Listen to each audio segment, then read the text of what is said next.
Good evening, ladies and gentlemen, and welcome to the National Opera Center. I'm Laura Lee Everett, the Director of Artistic Services and Programs, and it's my great pleasure to welcome all of you here this evening for the first conversation in our series of conversations this season. I'd like to also welcome tonight's live streaming audience. If you're unable to join us here live and in person at the Opera Center for any future events, we invite you to tune into our live streams, both on our website and on Facebook Live. Tonight's program will be available on YouTube and Facebook beginning either later this evening or first thing tomorrow, so that if you didn't get enough while you were here, you can go back and watch it again, and you can reference and refer your friends to it and your colleagues.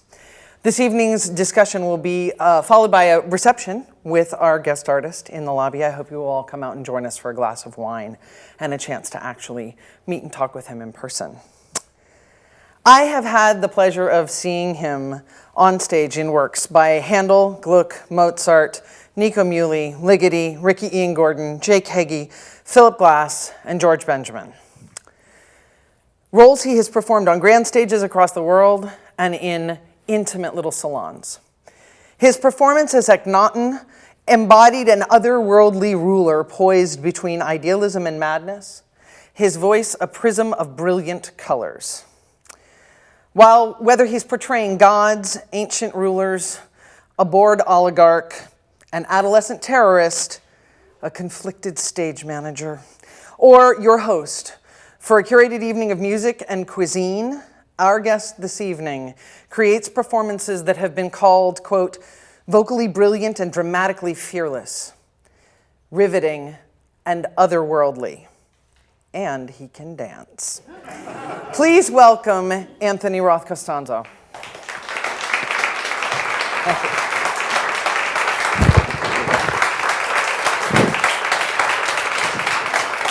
Hi. Hi. It's really a thrill to have you here. Well, thank you for having me at Opera America. It's a pleasure to return. We rehearsed Great Scott. We did the first workshop of Jake Heggie's new opera here long ago, so it has familiar and very fond memories. Yes, and you've been back to perform on one of our, at least one, of our Creators in Concert, because you have this great record of working with contemporary composers. I love to do it. I mean, you know, that's what they've been doing for hundreds of years, is working with the composers. Yeah, so why stop now? Well, and it's slightly more entertaining than working with the dead ones. Slightly, yes. Just depends. Yeah. All right, so I'm going to ask you the traditional first question that we always ask.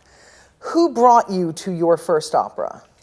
Well, no one brought me to an opera, actually. I was doing musical theater. I was a kid taking piano lessons, and I was really terrible at it. So my piano teacher said to me, "Do you want to try singing?" And I did, and I loved it. But I was doing, the first thing I sang was Gershwin, and I loved it.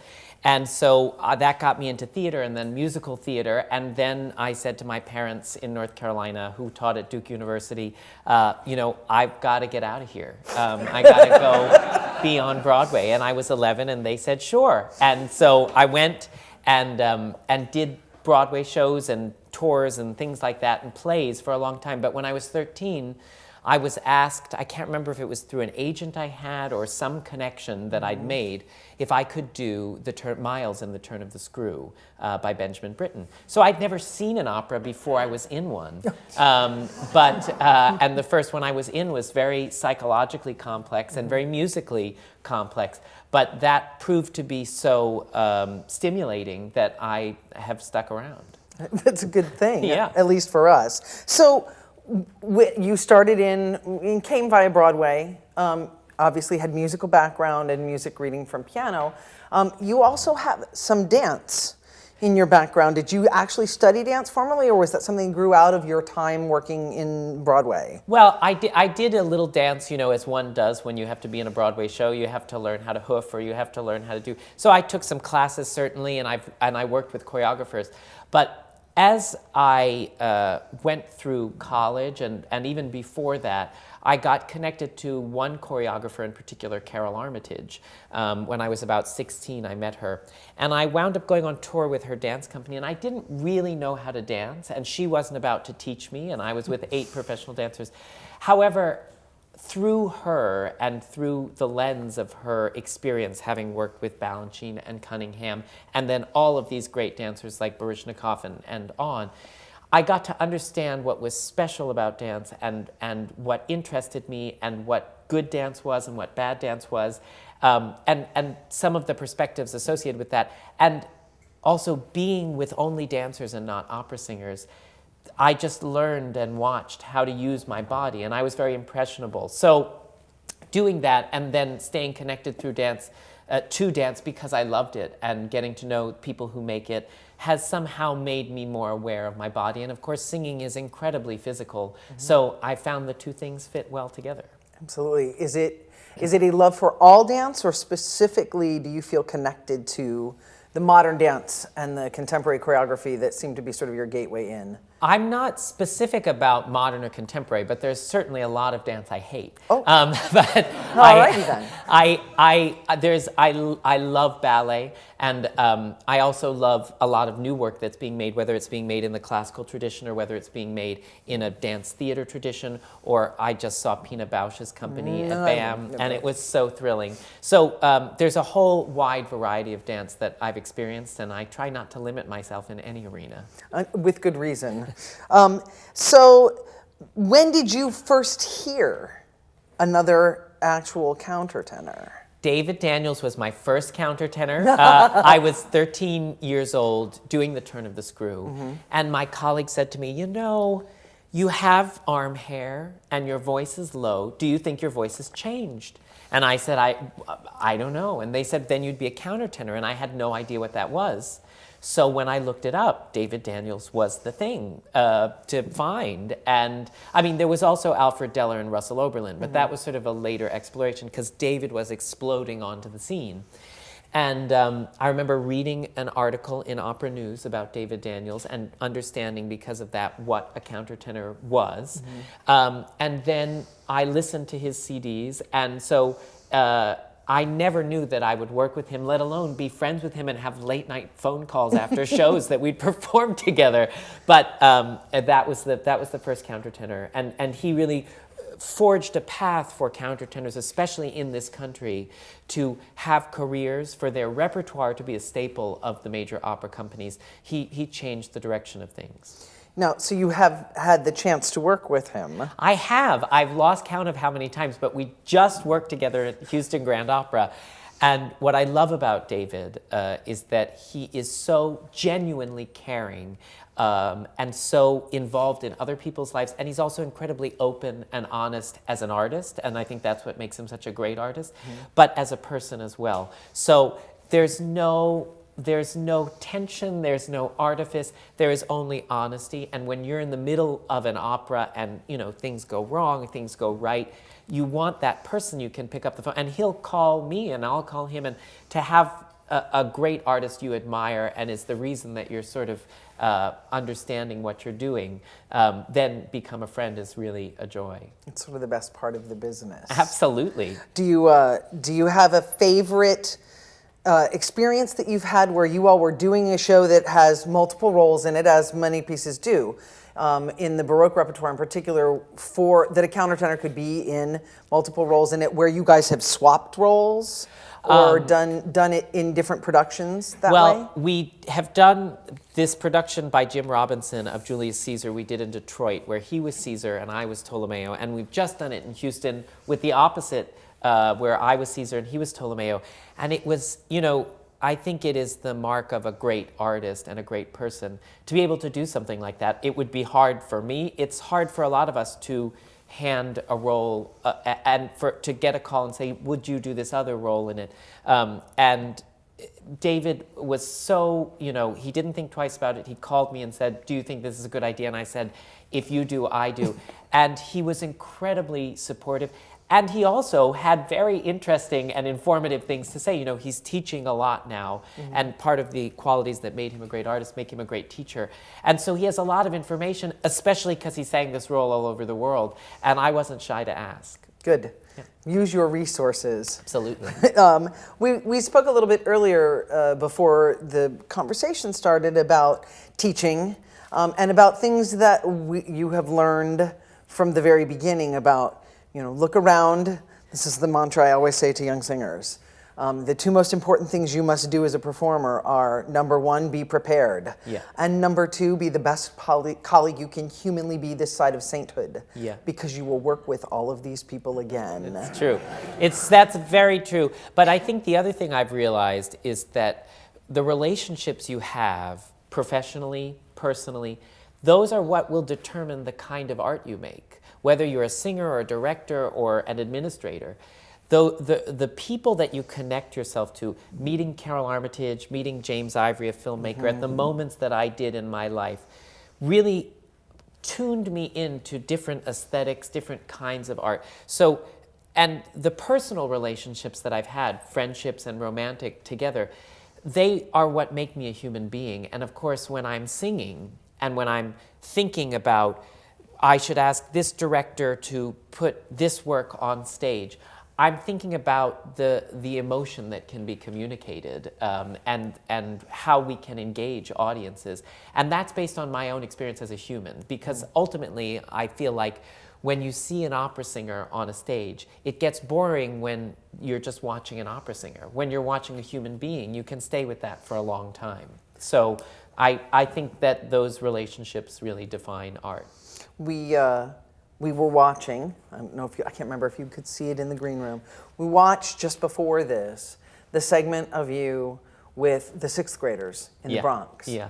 So both tying into what you just said about conveying emotion and teaching. Talk a little bit about the work that you did there and how does that, making those kind of teaching moments and those interactions with people who are not of the opera converted or great opera lovers, how does that feed you? What does that do for your performance? Well, I mean, it feeds me in a lot of different ways because it informs me about how people perceive this music. But I think that all audiences, and whether they've gone to an opera or not, are opera audiences. And this was kind of a litmus test. If you go to a school of kids who have not had the opportunity to go to the opera, who are not particularly interested in this art form, and you don't explain to them what the text is, what the opera is, what the tradition is, why it's technically complicated to sing, you don't explain any of that. You also don't tie it to their curriculum. So you're not making it into something academic. And this is an issue with education in schools, which is complicated, and I understand that. But I feel in order to unlock a door for a kid like that, what you have to do is get them to connect to the music. And that's what I was interested in seeing whether it was possible. Now, being a countertenor, you have this kind of, I like to call it the 30-second window of novelty, in which people are going, what the hell is happening, if they've never heard one before. And so I try and use that and harness that and let them laugh, invite them to laugh in the way that I perform for them, but also give them a serious performance at the level that I would give if I was on the stage of the Metropolitan Opera, and try and see how they respond. And they do. I firmly believe that if it had to be that I explained Shakespeare, and Shakespeare wrote a play, and you're studying that in your English class, and that connects to this opera because of this, I've already lost them. I feel like if I can do this first, then I can walk it back, and I can take apart the layers for them. So I think that there are different ways to approach education, but I think it's really important to get the students connected to something visceral. How often do you get to do that work? I do it as much as I can.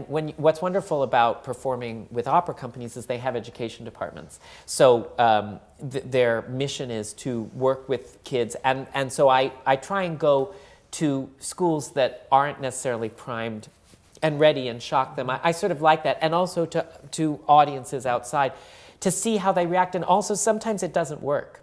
Sometimes what you're doing just doesn't interest them. And then you really have to see if in the 20 minutes you have or 30 minutes you have, you can find a way in. What's wonderful at the very end of the video, which I think we missed, was the girl, when people are talking about their experience, says, well, I think it's that you connect to the words and the music and you understand it, but what we're connecting to is your emotion. And we feel it through you. And that's really what is happening in opera. I find that when I go to the opera and it's an opera I don't know, I'm not so preoccupied with the super titles, which I think a lot of new opera audiences think, oh, I'm not sure I'm going to understand it. I don't know if it's in English, will I understand what they're saying, because it's hard to understand. And if it's in Italian, I don't know. But I'm not so preoccupied with everything that's being said. I think 2 minutes reading a 3-paragraph summary of the opera, you can sort of see, if you have a good director, what's happening on stage and take it in. And then if you want to go back and look at particular line readings. But I also feel that's my job as a singer. If I'm vocalizing on a vowel, sometimes I will choose an emotion to vocalize with in addition to just the vowel, because it gets you outside of whatever technical thing you're trying to beat at any moment. And a lot of technique is just getting out of your own way so that you can let what you have come out. So if you choose an emotion with which to vocalize, sometimes that charges a phrase and you get the high note or the low note or whatever it is you're trying to get. So I think a singer is able to communicate an emotion in the pure vowel or sound that they're singing. And so I try and make the colors of my singing clear, even if you're not following every flash of the super title. And at the same time, if you are, I want to make sure that I know exactly what I'm supposed to be saying or what I am saying, and have it be really well rendered. You mentioned if you have a good director, and that you can read a quick synopsis and the singers have done their job, we get the emotion. Let's go back to some of those directors you first worked with. So did you start first with Broadway or first with film? I started first with Broadway and got to work with a whole bunch of different directors doing the Broadway tour of Falsettos, which was a James Lapine production, and understanding the intricacy of interaction, of one thing that I feel we do better on Broadway sometimes is listen as performers. In opera, sometimes, there's so much going on inside your body as you're preparing to sing this aria. It's hard to actually listen to your colleague on stage and be there as an active participant in the scene. And that's very important, I think, in making the scene feel vital.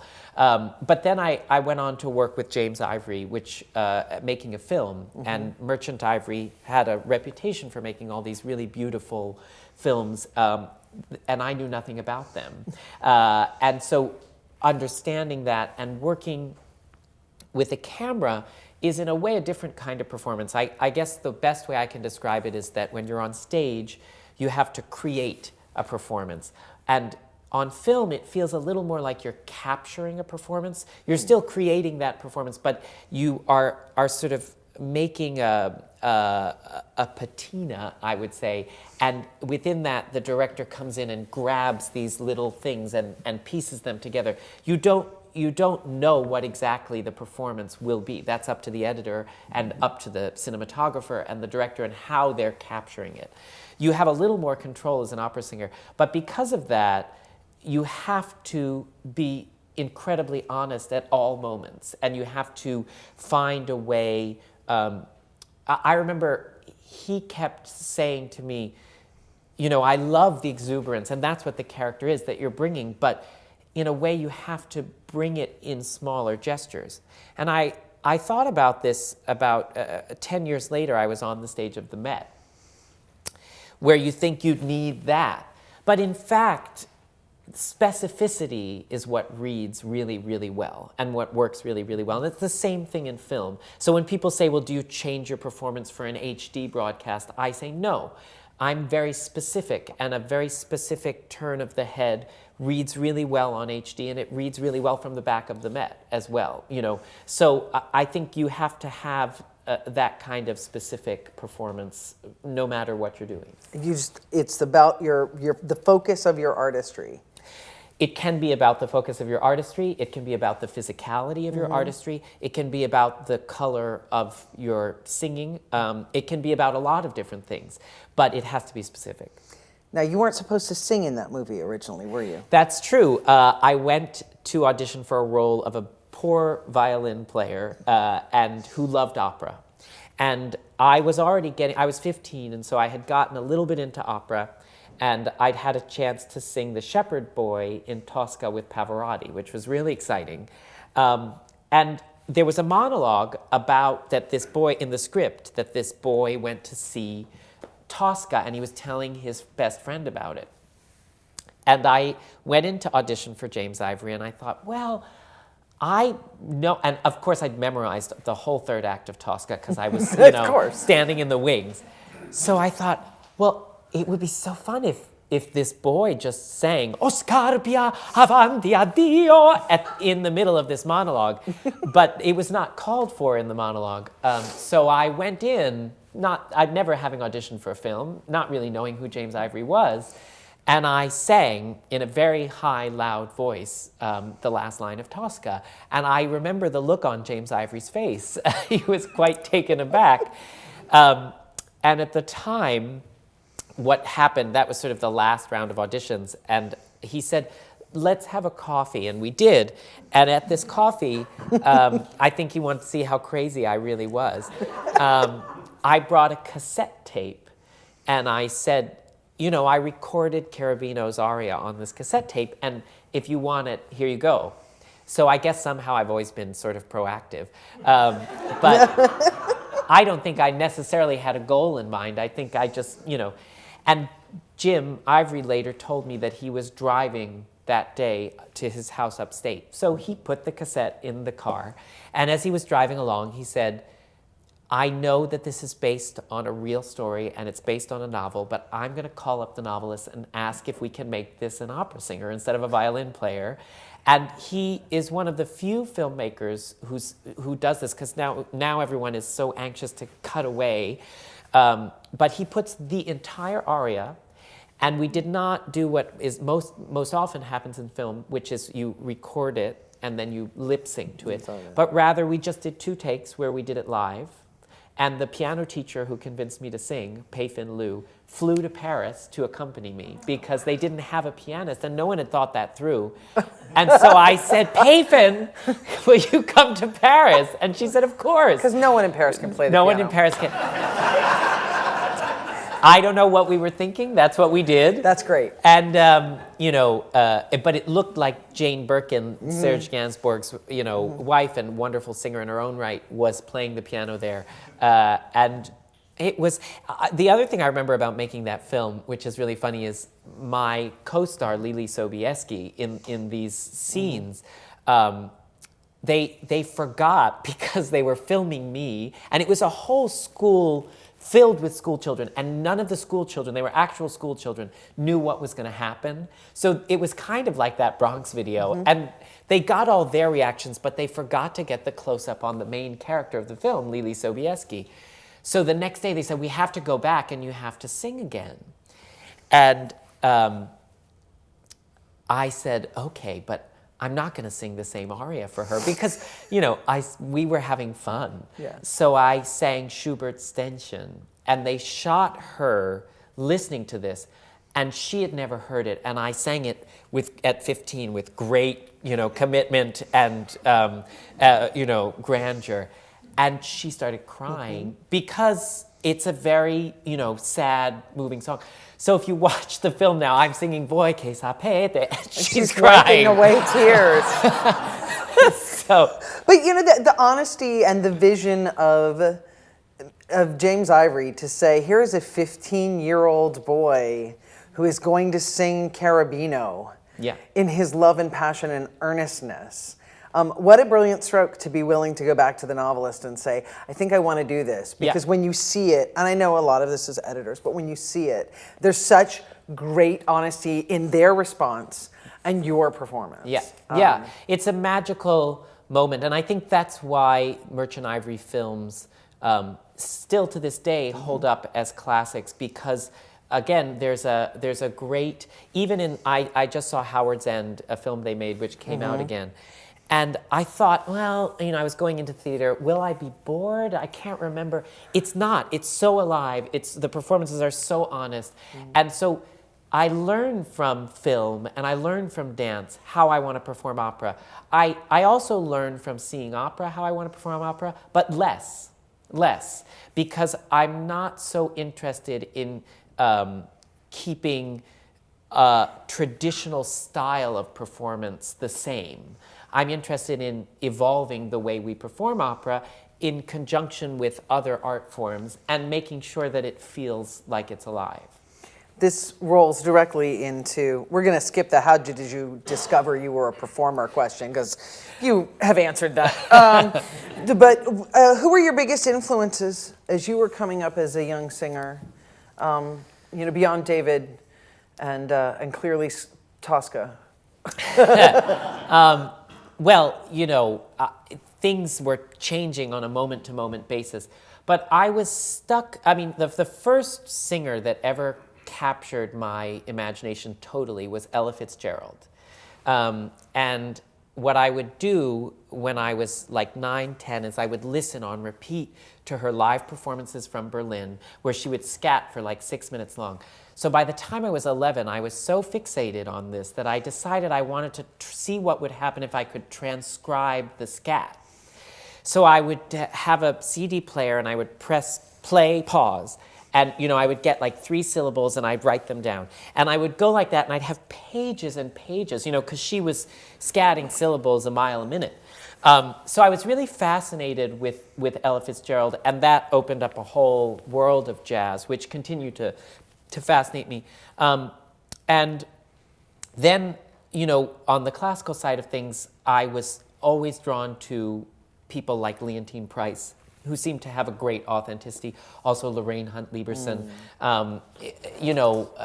classic sort of choices like that. And I was eventually then going to the opera and going to the Met and in New York where I was and seeing things and being exposed to all different kinds of singers. But I took many turns, and so an artist who really inspires me, who I was exposed to many years ago, is Justin Vivian Bond, a cabaret performer, because the way that there's humor and the way that the humor then leads to great sadness is something I think in Handel is very applicable. I mean, Handel writes opera seria with these lines of recit which are too often interpreted as a straightforward thing when really they're meant with a tongue-in-cheek, or they're quite hysterical, and smart directors and smart performers will find a way to make this sort of recit come alive and be very funny, and then 2 minutes later you'll find yourself in a world of sadness for 9 minutes. And I found that Justin Vivian Bond was doing the same thing with cabaret. So, I'm always looking for artists who can give me something. Who are the folks that you look to today in any genre that you pull that same, sense of turn and style from? That's a really interesting question. I can say that I've been privileged to know and see a lot of work of Justin Peck. And at the ballet, I find what he's doing, he creates a visual world.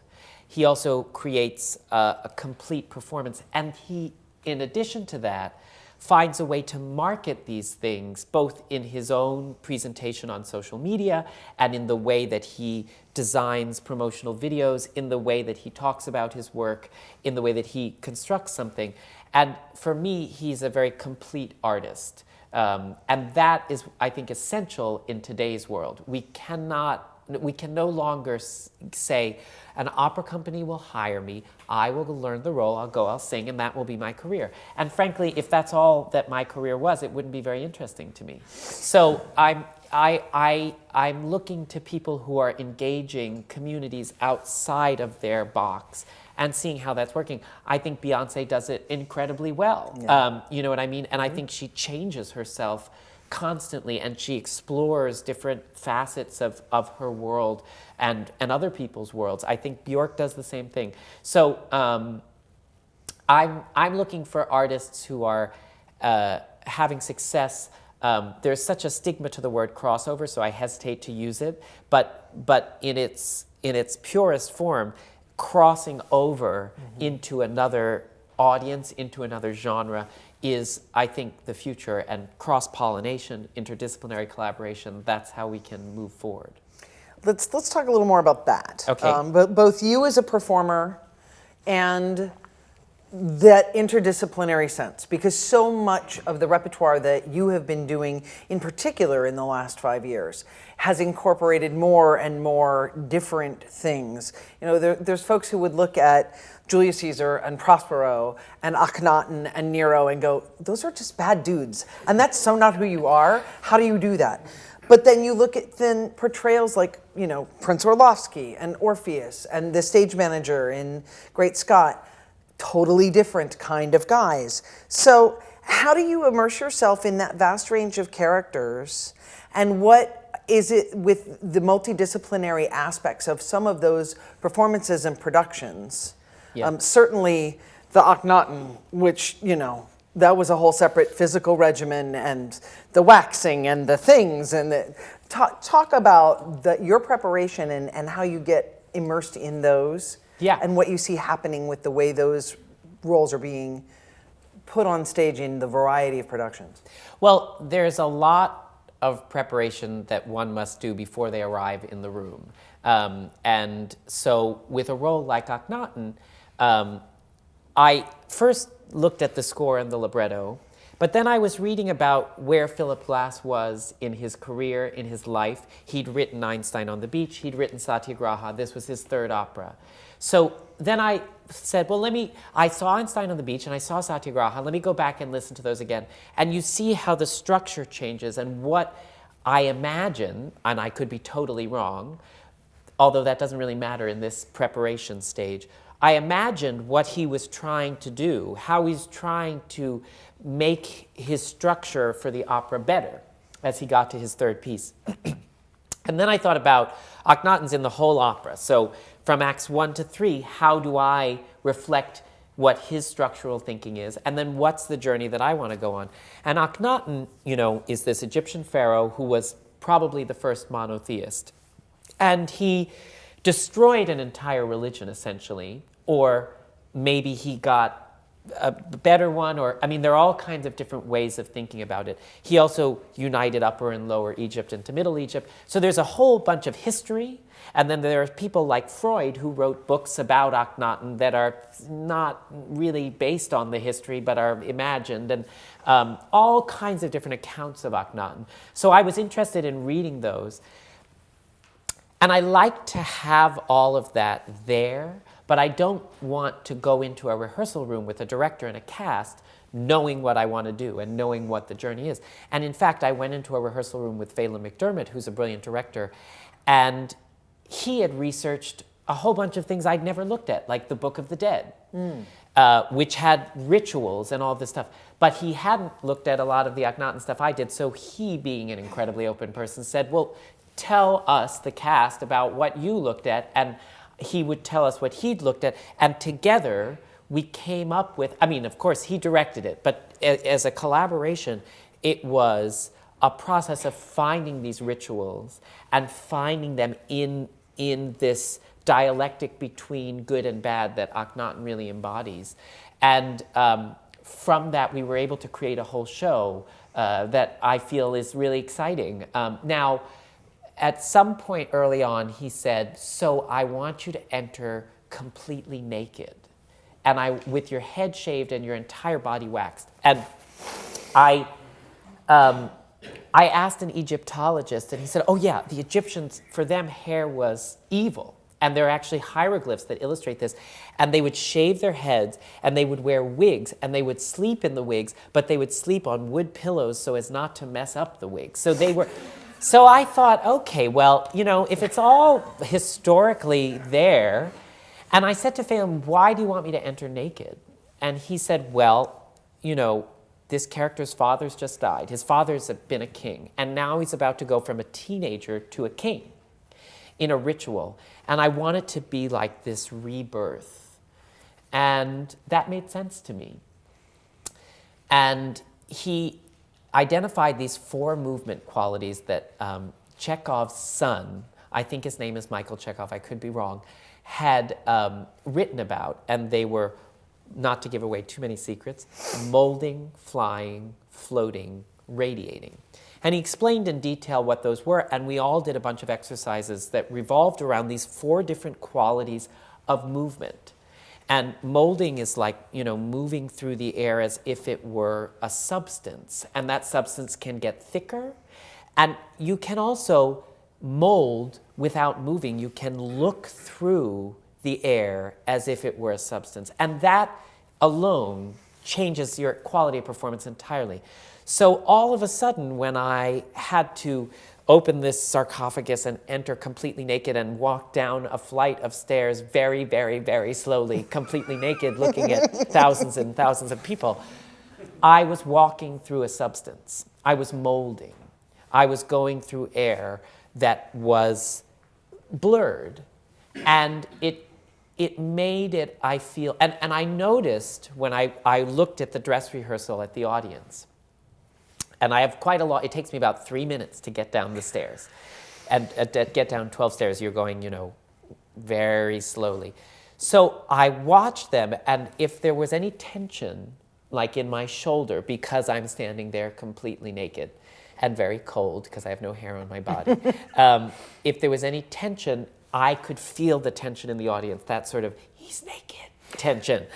But if I had total conviction about it and I looked honestly as if this was part of the ritual through the sort of blurred air, there was a complete acceptance of the stage picture.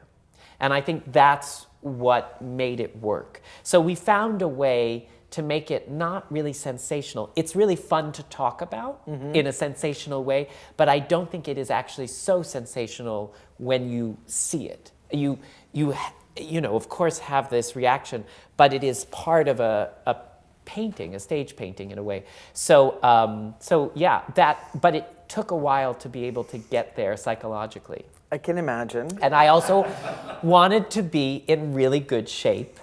So I started a whole new fitness regime that with sending electric current through your muscle that I found in London, and I've since opened a business in New York, believe it or not, of this fitness regime because it's unbelievable and it transformed me in 6 weeks. It's called EMS. My company is called ePulse now, and so it's wild what opera will do sometimes. But it was, I thought, in a way, it was parallel to the ritual that was happening on stage, that I was going to change my diet. I was not drastically because I didn't want to sing badly, but just, be healthier, be more fit, change, and all those things.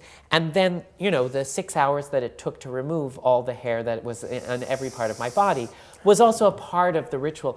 And you do, when you shave your head, the thing Phelim said to me is, when you shave your head, and then we shave off with a razor all of the thing, you will feel like a different person. You will feel like, and you do. You enter that stage. I mean, you walk around in life, with hats and feeling strange. But then when you walk on the stage, it feels like that's who you really are meaning to be. Because when I'm covering up my head, and then, I take it off and people look at you like, is something wrong? Or what's going on? Why have you shaved your head? And you say, oh, well, I'm in this, and you have to explain it all. But when you're on the stage, all of a sudden, that's who this is what all of this is for. It's to be this. So you actually become yourself as opposed to taking something out and becoming someone else. It's an interesting reversal that happens. It is. Yeah. We clearly need to find more things for you to do because you have time to start another whole business. And there's your dining culture and a recording contract and all of these things. Yeah. No, but it's exciting to hear you talk about that. And that piece was about, your preparation, your collaborators' preparation, and being in that great collaborative environment.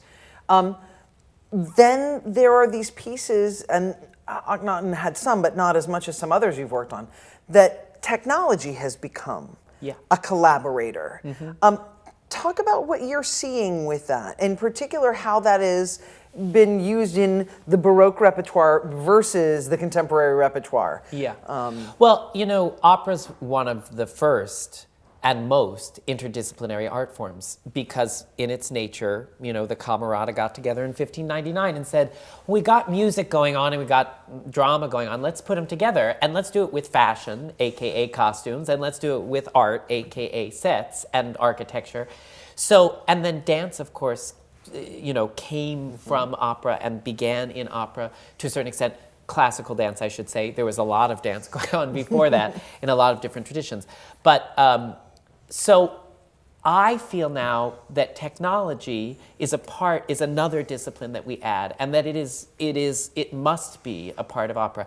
And at times in contemporary operas, it's a part of the music in the way that they modify sounds, in the way that they use it to create different orchestral textures.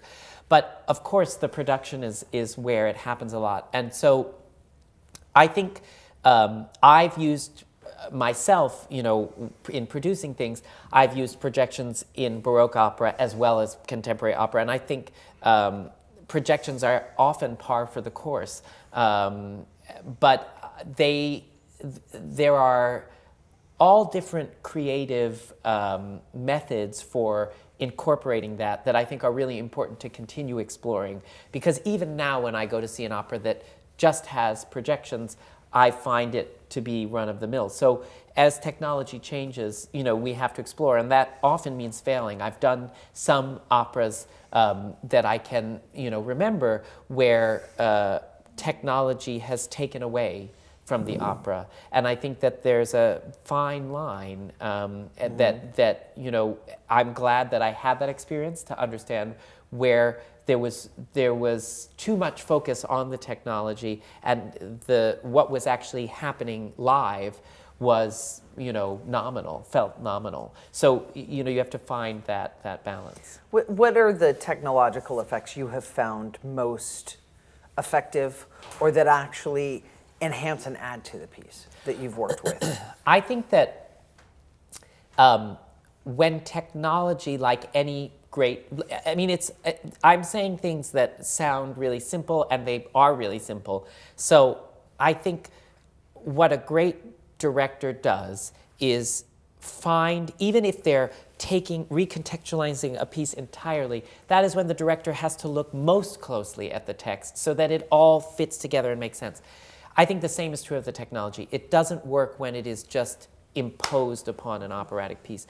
When there is something in the libretto or the music or the concept or the psychology that inspires a projection, it is captivating. And when we did a production at Sawdust this summer, and working with Christopher Alden and Mark Gray and trying to understand what their process was, we really wanted each visual scenario, which was a video design actually that was being projected, to come out of the psychology of the moment. And so it was very abstract often, and it wasn't necessarily literal, but it was very tied to psychology, and that made it somehow feel organic. I think when you say, oh, look, we can do this really cool thing, we're going to put it here, you lose, the opera falls away, and you watch just the technology. When it's tied together, it feels right.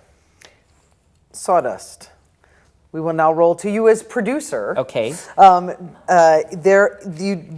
curated programs there, as well as you as the curator producer for the Orphic Moments. I want to talk about the opera party. Okay. And Tales of, do you say Genji? Yeah.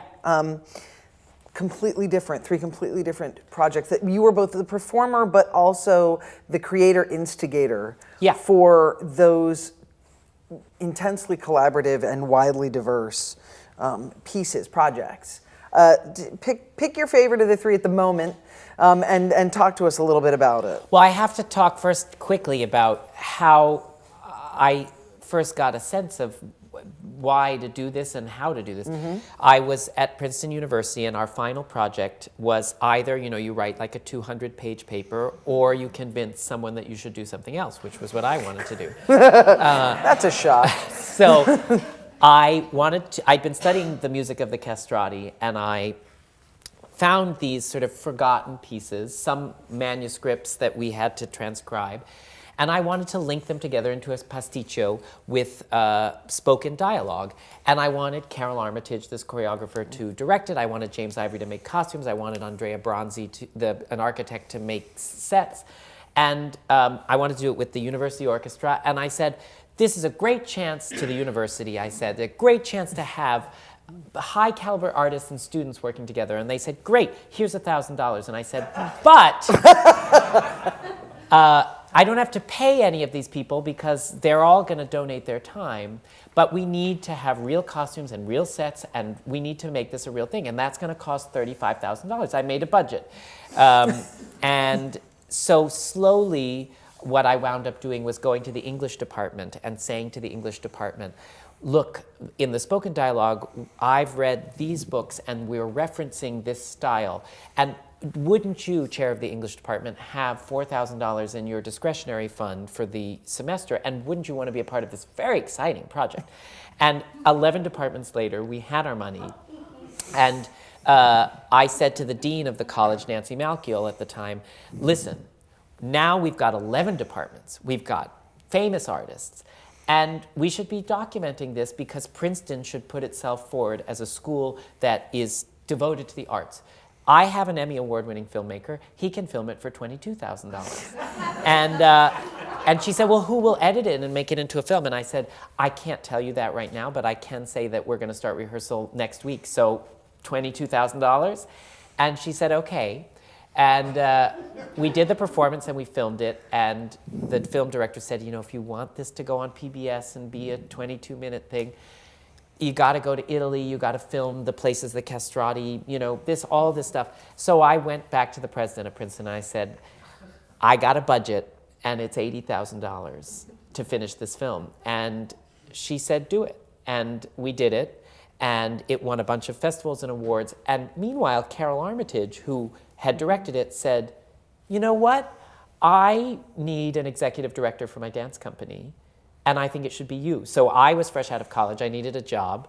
And in the 2 years that I was the executive director of her dance company, I raised $3 million for her and wrote grant. And I was not only the executive director, I was the development director, I was the press director, I was the marketing director, I was all kinds of different positions.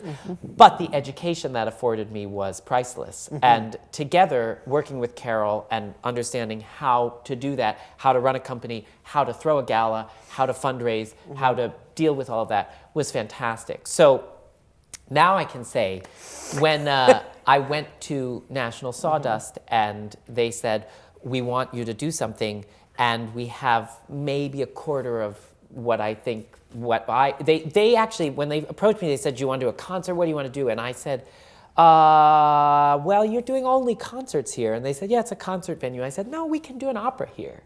And we can do an opera where we serve food during the opera with a full orchestra and a full chorus. And they said, and a set. And they said, how? And I said, I think we can do it. And I said, but I need money. And they said, well, this is all we've got. And that was not enough. So I raised the money. I chose people who I felt could do things for very little. I called in a bunch of favors from artists and singers and, you know, orchestra members, and partnered with Manhattan School of Music to get an orchestra and a chorus and all kinds of things. But the feeling of it was very much a raw and vital sense of young people and old people and all these people getting together and making opera. And I think that's what was most exciting about it. And so the question going forward is, how do you then do that again? Right. But do it in a more polished way? And then not make it feel staid or like I'm going uptown, as it were, but have it be of a high quality. And can you ask the same people for money again when you're not really a nonprofit? And how, you know, you're doing things which are having an impact and people are responding to, and you're making art. But how do you continue to do that outside of an institution, inside of an institution, in ways that are compelling, with collaborators that you want to work with, which ultimately is how all great art has always been made, is that people want to work together and they work together and they make something great. So those are the things I'm trying to figure out. For your next steps. Oh, yes, for my current steps and next steps and all of that. And all of those things. I want to ask you about a particularly interesting piece of your history that I've heard you talk about a little bit. You're a cancer survivor. Yes. How has, tell us a little bit about that diagnosis, treatment, and journey, and how that's influenced, where the way you look at and focus on your art now and its place in feeding your soul. Yeah, when I was 26, I was in grad school at Manhattan School of Music, and my teacher, Joan Patno Jarnell, very uncannily said to me, "Oh, you have a cold, go to the doctor and ask them about your thyroid." And I said, "Why?" And she said, "Well, because you're making a funny neck thing, and maybe it's your thyroid." And I thought, oh. So I went to the doctor, and I thought to myself, should I really ask about the thyroid? And, as you do at the doctor, I said, well, I could. And she said, it's fine. I don't think there's anything, but go get a scan. I got a scan. There was a bump. They said it's fine. Get a biopsy. I got a biopsy. It was cancer. And the thing about thyroid cancer is that it sits on top of your vocal nerves that control all your vocal function. The thyroid sits right here. You can see my scar there, where they open you up and they have to cut it off, and it's like getting gum out of hair. It's not an easy thing. And if they nick a nerve in the wrong way. So I had this, I found out that I had cancer the week I was going to record a little 1-minute piece of sound for a fascinating publication called Visionaire, and they were publishing these vinyl records, a set of 6, which you can still buy online. They're fascinating, with all different people from Liza Minnelli to David Byrne to making 1 minute of sound, 100 artists. And they'd asked me to do this, and I was so excited about it. And I scheduled a recording session to record with a lutenist, and I was going to record Lasciatemi morire, Let Me Die, by Claudio Monteverdi. Oh! And then I found out that I had cancer, and they said, well, you got to get down, and we got to take. I was going to go to Duke University, where my parents were, and they have a great medical center. And I said, okay, but I just want to do this one recording first. So I made it, and it's on that vinyl record somewhere. And I went down and had a lot of questions for the doctor, and ultimately he said, look, I know you're worried about the singing thing, but if we don't take it out, you're going to die. So we're going to do the best we can. And that's a good perspective to have. And my parents, both being psychologists, was also very helpful in terms of, we made it into a really kind of great experience. I know that sounds bizarre, but we were together, we were very close, and it reinforced how important my family was to me, and we talked about a lot of things, and they made it sort of fun. And so it was not this thing that weighed you down. It was like, okay, well, now I remember being in that hospital room. This is very, you asked, and I'm going to tell you. Get to it. Where they monitor all the fluids coming out of your body. And so I got into this, like, as an opera singer, very competitive thing about how much water I was going to drink.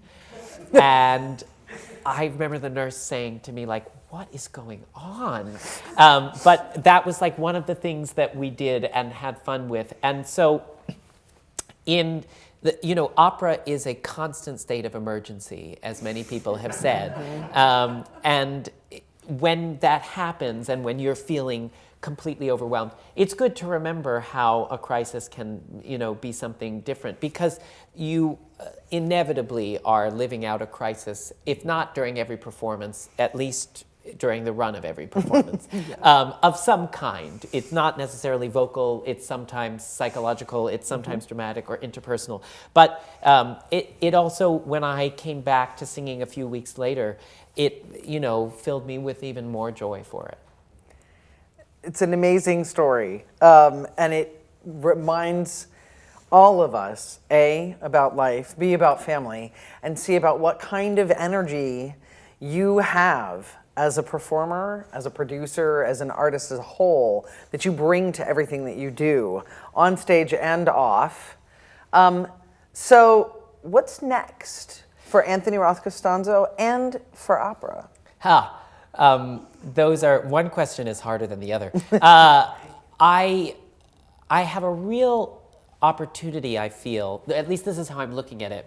I've just recorded this album for Decca Gold, and I didn't know what it was going to be like to record an album because, again, it's more like the capturing thing of film, and there is editing involved. And, you know, I listen to all these recordings, and some of them just feel so perfect, and I hate that. You know, I just, perfection is so boring. It's not human, it's not emotional, and I didn't want it to be that. And so this recording, I recorded in a way that felt authentic to me.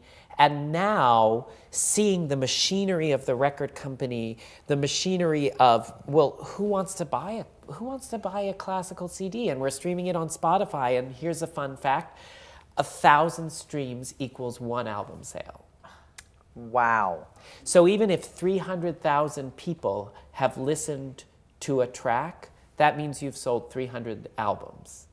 So what is an album sale? Mm-hmm. Do we publicize it the same way? So I'm not interested in money at all, but what I'm interested in is what is the impact of this music and how can I make it interdisciplinary now that it exists on record, and what are the interesting things to do with that? So film comes back into the picture. There's a lot of things that I feel I can put together. There are also really exciting collaborations that I'm producing, things that I'm excited to perform coming up. But the question of where opera is going is a very interesting one. And I think often people say, well, it has to change, it has to change. I don't think that it's important for what's good about opera to be different entirely. I think we should keep what we have that's great. I think what we have to do is creatively engage other people and other art forms and bring them in. And I'm never very articulate about saying exactly what it is that needs to be done. I'm much better at being proactive and just doing it. So I would say I will answer your question over the next 20 years in a few different ways. Well, I look forward to seeing in action you and the response to that question, as I know that you will continue to do great and amazing things with dance, with opera, with theater, with food, with all of the above, and whichever company you take over next, maybe the world. I wait with bated breath, but also will just enjoy getting to visit with you and see you in Philadelphia, in Written on Skin, and Wolf and Skins. Wolf and Skins in Philadelphia by Greg Spears, and a new company, the American Modern Opera Company, Amok at the American Repertory Theater, and Orfeo at Florida Grand Opera. We're bringing Orphic moments from Sawdust to the Rose Theater in a completely different way, with master voices and orchestra of St. Luke's. And so there are many exciting, fun things ahead in this country and beyond. That is wonderful. Thank you. Thank you for a wonderful interview. For what you do for all of us and for sharing your evening with us. Thank you all for being Ladies and gentlemen, Anthony Roth Costanzo. Thank you.